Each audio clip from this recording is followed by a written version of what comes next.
मित्रों,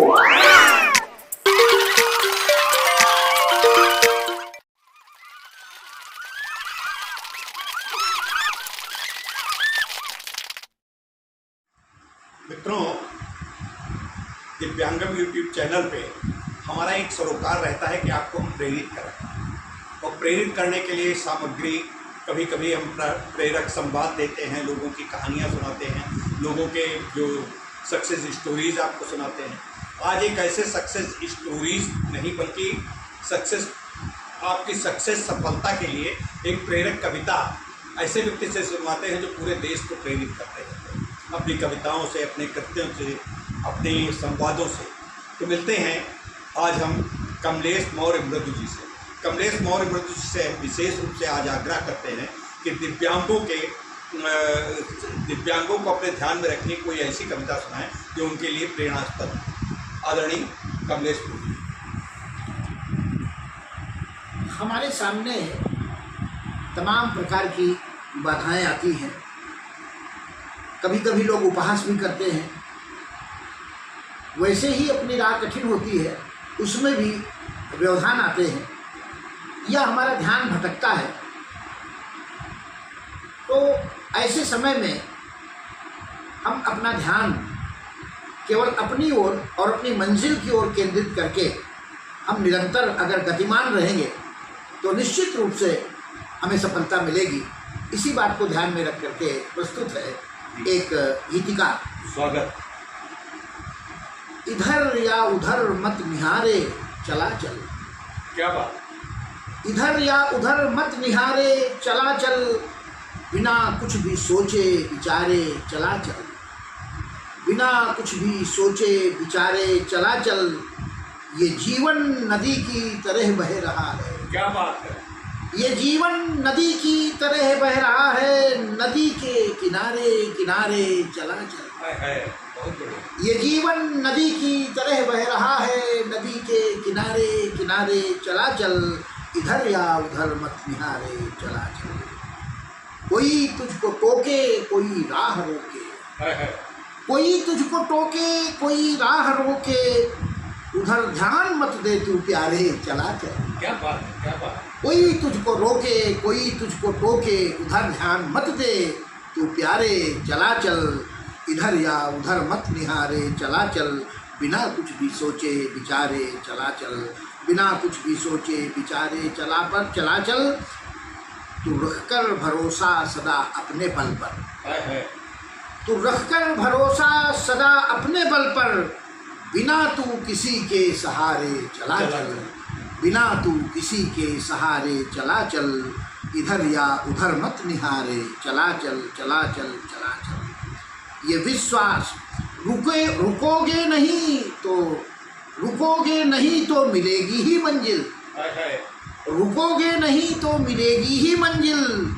ये विश्वास मन में तू धारे चला चल। ये विश्वास मन में तू धारे चला चल। इधर या उधर मत निहारे चला चल। और तू रख ध्यान निष्दिन प्रभु के चरण में, ताकि अहंकार ना आ जाए। तू रख ध्यान निष्दिन प्रभु के चरण में, तू हर पल उन्हें मृदु निहारे चला चल। तू हर पल उन्हें मृदु पुकारे चला चल। तू हर पल उन्हें मृदु पुकारे चला चल। इधर या उधर मत निहारे चला चल, बिना कुछ भी सोचे विचारे चला चल। ये जीवन नदी की तरह बह रहा है, नदी के किनारे किनारे चला चल। नदी के किनारे किनारे चला चल चला चल। इसी को कहा गया है चरई बेती चरई बेती चरई बेती। तो कमलेश जी, आपकी कविता तो बहुत बढ़िया थी, और हमारे दिव्यांग व्यक्तियों के लिए जो निराशा की पराकाष्ठा पे झूला करते हैं, हमेशा कहते हैं कि क्या करें, हमारे तो शरीर नहीं, हमारे पैर नहीं। मृदु जी भी पैरों से दिव्यांग हैं और किस तरीके से पूरे देश को प्रेरित करते रहते हैं। मृदु जी, कुछ संवाद भी हमारे इन दिव्यांग लोगों के लिए, कुछ प्रेरक संवाद भी इनको कुछ प्रेरित करिए, अपने संवाद भी बताइए। कई बार हम जब अपनी परिस्थितियों के कारण या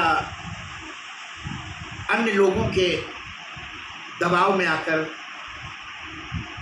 या कभी जब हम दूसरों से अपनी तुलना करते हैं तो एक प्रकार से हमारे अंदर एक हीन भावना आती है,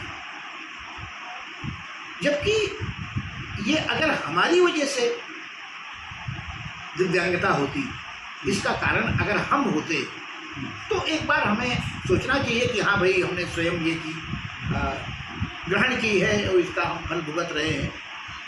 तो ऐसे समय में तो ऐसी बातों की चिंता, निराशा हो सकती है, लेकिन ये हमारे अपने कारण तो है नहीं, ये कभी भी किसी के साथ हो सकता है, और ये तो उसी ईश्वर की देन है। हमको ध्यान में आता है कि जब वो अष्टावक्र जो 8 ओर से टेढ़े थे, दिव्यांग थे, लेकिन प्रकांड विद्वान थे, और जब राजा जनक के सभा में पहुंचते हैं तो उनको देखकर ही एक बार उनके हंसी आ जाती है कि अरे ये क्या कहती है, पूरी सभा हंसने लगती है।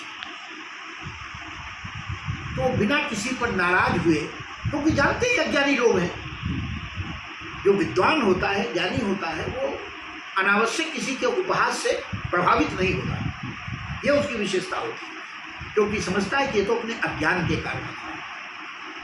तो उन्होंने एक प्रश्न किया उन सब हंसने वालों से कि मोहिका हंसे कि केहरी, मोहिका हंसे केहरी, माने हमें हंस रहे हो या हम, जिसने हमको निर्मित किया, जिसने हमको ऐसा बनाया है, इसमें मेरा कोई योगदान नहीं, तो हमको हंस रहे हो या बना हंसी तो उनके उपहास तो उनका कर रहे हो, जिन्होंने हमको बनाया। अरे उन्होंने तुमको बनाया, उन्होंने पूरी कायनात बनाई है, दुनिया बनाई, तो ये तो उसका उपहास है। इस बात पे जरा सोचो, तो उनके उपहास से प्रभावित नहीं हो। इस बात से राजा जनक इतने प्रभावित हुए कि उन्होंने उनको इसी एक वाक्य के कारण अपना गुरु बना लिया। क्या बात। और जो उन्होंने अष्टावक्र गीता लिखी है, वो जो भगवान कृष्ण की गीता है उस पर कहीं भारी है, और जो ज्ञान उसमें दिया है उन्होंने, तो ऐसा वो विलक्षण पुरुष, तो ये घटना अष्टावक्र की हो सकती है, लेकिन ऐसे क्षण हमारे बीच में भी जब आते हैं, तो इन परिस्थितियों में हम भी, ये ईश्वर के कारण, प्रभु के लीला के कारण हम ऐसे हैं, और शायद हो सकता है उसने हमारे अंदर किसी और शक्ति को, क्योंकि ये जो एनर्जी का जो अनुपात है वो बराबर रहता है, वो न क्रिएट की जा सकती है, ये हमारा विज्ञान भी कहता है, न उसको नष्ट किया जा सकता, तो रूप परिवर्तित होता है। तो अगर हमारे अंदर दिव्यांगता एक रूप में आई है, तो दूसरे रूप में जो हमारे अन्य इंद्रियां हैं उनकी सक्रियता बढ़ जाती है। ये प्रायः हमने देखा है। बस क्या होता है कि वो कोई न कोई हमारे विष्णुकांत मिश्र जैसा प्रेरक व्यक्ति मिल जाए, या हमें अपने सदग्रंथों से प्रेरणा ले करके, और हम जब आगे बढ़ेंगे तो हमारी दिव्यांगता कभी हमारे आड़े नहीं आएगी। ये देखा आप लोगों ने दर्शकों, हमारे कमलेश प्रभु जी मतलब एक जाने माने कवि हैं, जाने माने वकील हैं, और जाने माने मोटिवेशनल गुरु हैं, और इनकी बातों से बहुत से लोग, निराश लोगों को साहस मिलता है, प्रेरणा मिलती है। और ये जो अष्टावक्र की कहानी बताई, ये अष्टावक्र की कहानी के आधुनिक अष्टावक्र में से हम लोग सभी लोग आते हैं। तो मित्रों, हम ये सोचते हैं कि हमारे दिव्यांग लोगों के अंदर एक स्वाभिमान होना चाहिए, और हीनता की भावना को बिल्कुल त्याग दें। तो मित्रों, फिर मिलते हैं किसी अगले दिन, आपको फिर किसी दूसरे व्यक्ति से आपका संपर्क करवाएंगे। कि आप देखते रहें हमारा मंगलवार को आने वाला ये दिव्यांग प्रेरक का ये विशेष